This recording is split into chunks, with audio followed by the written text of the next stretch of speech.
မင်္ဂလာပါဒီနေ့ကျမတို့လူတွေကခေါင်းဆောင်စိတ်ထား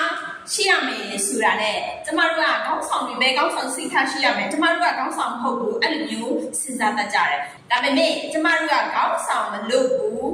လို့ခေါင်းဆောင်မဟုတ်ဘူးခေါင်းဆောင်ဆိုတာကိုအတိတ်ပဲလွဲမှားတာခေါင်းဆောင်ဆိုတာလူအများကြီးကိုအိုးဆောင်နေမှပဲကျမတို့ကခေါင်းဆောင်လို့တတ်မှတ်တာမဟုတ်ဘူးဒါပေမဲ့ခေါင်းဆောင်စိတ်ထားဆိုတာလူတိုင်းမှာရှိရမှာခေါင်းဆောင်စိတ်ထားမရှိလို့ရှိရင်ကျမတို့ကကိုလည်းအိုးဆောင်နိုင်ဘူးမိသားစုကိုလည်းအိုးဆောင်နိုင်ဘူးကျမတို့ကအထူးရှိတဲ့လူတစ်ယောက်ဖြစ်မလာနိုင်ဘူးဘာဖြစ်လို့လဲဆိုရင်ကျမတို့ကဘူးမှမရှိတော့မှကိုဦးဆောင်နေရတယ်အခုဘာလို့ရမယ်၊နေ့ပြန်ဘာလို့ရမယ်၊နောက်ကြီးကဘာလို့ရမယ်ဘေးဟာပြီးဘေးဟာလို့ရမယ်ဆိုတာကျမတို့ကအမြဲတမ်းစဉ်းစားရတာဖြစ်ပါတယ်ဒါအပြင်ကိုမိသားစုမှာကိုကတာသမီတွေကိုဦးဆောင်ရတယ်ကိုမိသားစုမှာဘာလိုအပ်တယ်လဲဘာတွေထပ်ဖြစ်ရမှာလဲဘယ်လိုဦးဆောင်ရမလဲဆိုတာခေါင်းဆောင်စိတ်ထားရှိရမယ်ကိုမိသားစုအပြင်ကုမ္ပဏီဦးဆောင်တဲ့ခေါင်းဆောင်ပြီးတော့နိုင်ငံခေါင်းဆောင်အမျိုးမျိုးသူဟာနဲ့ဦးဆောင်ကြည့်တာမျိုး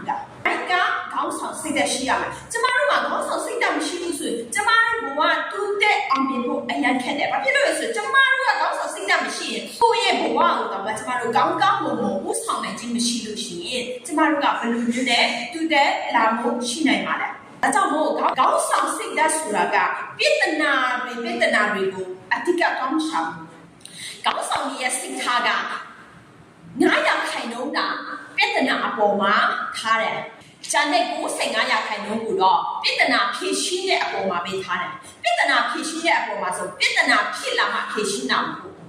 ကျမတို့မနေ့ဖြန်ဘာလုပ်ရမလဲမနေ့ဖြန်ဘာအစီအစဉ်ရှိရမလဲမနေ့ဖြန်ဘာစားရမလဲမနေ့ဖြန်ကဘယ်သူ့ကိုဘာခိုင်းရမလဲဒါတွေလည်းပြဿနာဖြေရှင်းတဲ့အရာတွေပဲဖြစ်တယ်သူများရံဖြစ်တဲ့ပြဿနာကိုဖြေရှင်းတာမှာပြဿနာလို့ခေါ်တာမဟုတ်ဘူးကျမတို့နေ့တိုင်းလှုပ်ဆောင်ရတဲ့အရာတွေလည်းပြဿနာမဖြစ်အောင်ကျမတို့ကဖြေရှင်းနေရတာဖြစ်ပါတယ်ဒါကြောင့်ကျမတို့ကပြဿနာအပေါ်မှာပဲထားတယ်ဆိုတာက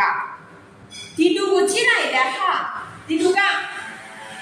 ကိုယ်ပြဿနာရှာနေရပဲကိုယ်မုန်းနေတာကိုယ်မကြည့်တဲ့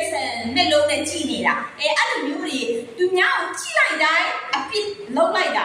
ပြီးသူများနဲ့စကားပြောလိုက်တိုင်းလည်းကိုကအပြစ်လိုပဲမြင်လိုက်တာဒါမျိုးကြတော့ကိုကဒီကိုယ့်ရဲ့စိတ်ထားကဒီပြဿနာပေါ်မှာပဲအဓိကထားတာကြတယ်ကိုမိသားစုမှာလည်းဟာဘာဖြစ်တယ်ဒီဟာကကိုစိတ်မကောင်းစီရ negative ဒီပဲအနုလက္ခဏာတွေပဲစဉ်းစားတဲ့အချိန်က